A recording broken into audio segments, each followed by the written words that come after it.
Little St. Simons is perhaps the most unique of the Golden Isles.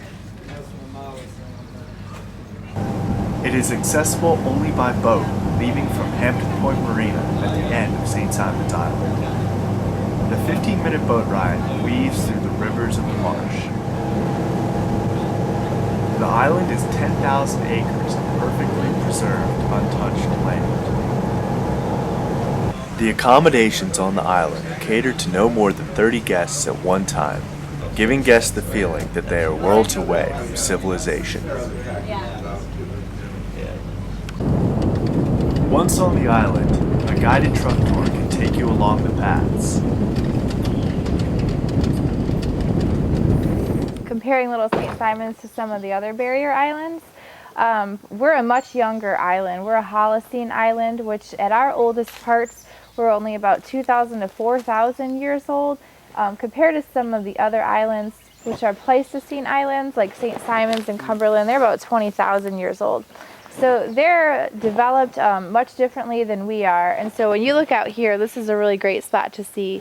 We have all these kind of rolling ridges. Those are actually remnant sand dunes. And on a lot of the other islands, just because they're so much older, a lot of those are worn away and eroded down. So we actually have a much more pronounced topography as far as the hills go. There are 7 miles of beaches along Little St. Simons Island, all of which are untainted and unvisited by humans, except for the occasional naturalist or filmmaker.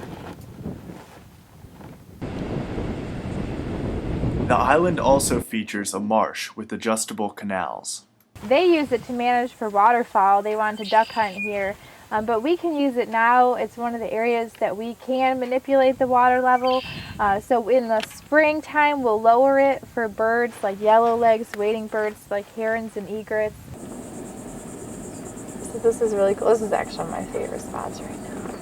We'll get out and walk. The island is a bird watcher's paradise.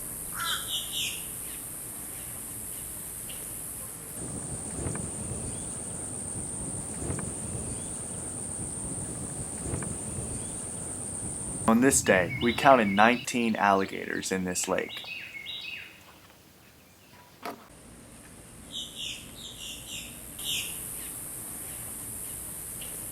To leave the island, we depart from the same dock on which we arrived and head on back to St. Simons Island.